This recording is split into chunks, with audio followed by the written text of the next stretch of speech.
Okay, in this video what we're going to do is we're going to have a look at how do we place images on our GUI, okay? Now there are a number of different ways that you can do it, however I'm going to create these things called canvases, these GUI components called canvases. And for every canvas that I create, I'm going to place an image on top of that canvas there. So what I'm going to do is, so first of all with this, so you can see the files over here on the right hand side that I've created, okay? So what I've got there is I've got my Python file and I've got all of the images that I want to display. Now, you will see there that I've saved all of these images as GIFs. So if you're going to use an image, make sure that you save it as a GIF. You can go online and you can convert JPEGs to GIFs if you want to. There are online converters that allow you to do that as well. So let me run it just to show you what's going to happen here. Okay, so let me just bring this down. Okay, and then bring this up. Okay, so you can see here that I have a number of buttons, okay, and it's the buttons that's going to generate and drive this forward. So I've got my buttons all set up here, okay, and what's going to happen is when I click on a button, a new image is going to appear, okay. So what I've got is I've got this one here, okay. So when I click on Start Test 1, that image appears. When I click on Stop, okay. When I click on Start, and when I click on Stop, and you can see that those images are appearing and not appearing. When I reset, everything will reset and the original photograph will go in that it was at the start. So a couple other things here. I've just put in a date and time as well. Sorry, just the data, sorry. So again, I'm just showing you how to do that as well.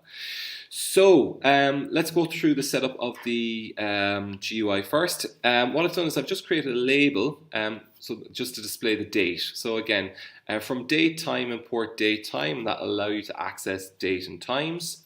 So what I've simply done is now, which is a variable, equals date time dot now. So essentially what that does, it puts the date and time into this variable called now.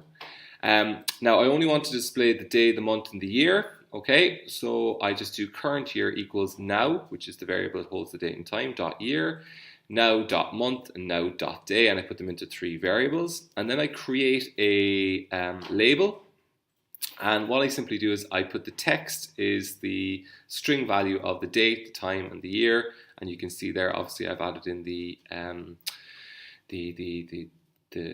dividers there to display it fully and properly.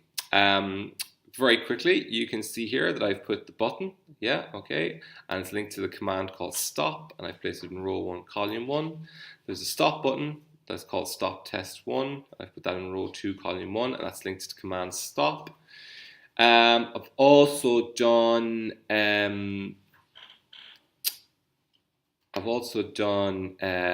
another start and a stop button. I've done the reset button, and probably the most important thing for here is, so what I've done is I've created a canvas, okay? So within the canvas, what you do is you just put in the frame in which you're putting it into, the width and the height of it, and then you just grid it.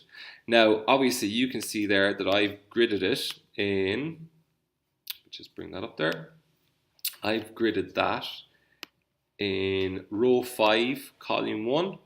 Okay, row 5, column 1. And what I've done is I've gone a column span of 4. So it's going to column span of 4 means it's going to go across there, which will obviously affect the layout of the rest of your components there as well.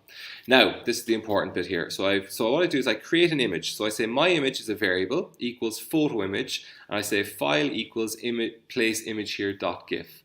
Now, if you look at how I've saved it, I've got in the same folder as my Python file, I've got place image here dot gif. Okay. Yeah, so what I simply do then is I then go canvas.create the image. 0, 0 means in top left and top of the canvas itself.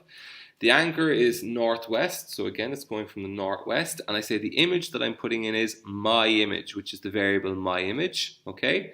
And then canvas.myImage equals my image, and that places the image inside there. Now let's just see how this works. So if I want to change that image, okay, so I click on Start Test 1, and Start Test 1 has the command start, so I just go up to start here. And all that simply happens when I click on start is I do the exact same thing. I create the canvas again with the width and the height. I place the canvas in the exact same place, the exact same column span. I use my image equals photo image, and this time I'm using avoid captcha. Okay, so what I'm doing here is now it's going to change, it's creating the canvas again, but this time it's putting in the avoid captcha GIF. Okay, still the same lines for the rest of the canvas and the rest of my image.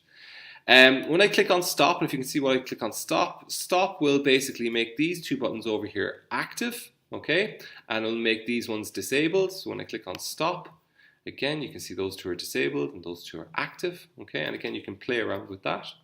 Now, when I click on start test 2, again, all I'm simply going to do is I'm going to create a new canvas again, yeah, okay, and I'm just going to put in a different GIF. So start test 2, so that goes my Where's Wally one, okay. And then the last one, then when I click on stop test 2, it's going to create a new canvas and it's going to put a congratulations GIF inside there, like so. The reset, again, I've just reset there just to show that you can reset things again. Again, I'm just going to go back to the original and go back to the start there, like so. So it's very simple, yeah, we create our canvases, we create a width and a height for them, we grid them as we would, we just specify what image we're putting in, okay, make sure they're in GIFs and make sure they're in the same folder as your Python file, then you create that image and you anchor it up in the northwest, okay, and then all you simply do is you make sure you reference the image and the image variable, and then you say canvas.myImage equals my image, and we'll place that inside there for you. Okay, brilliant.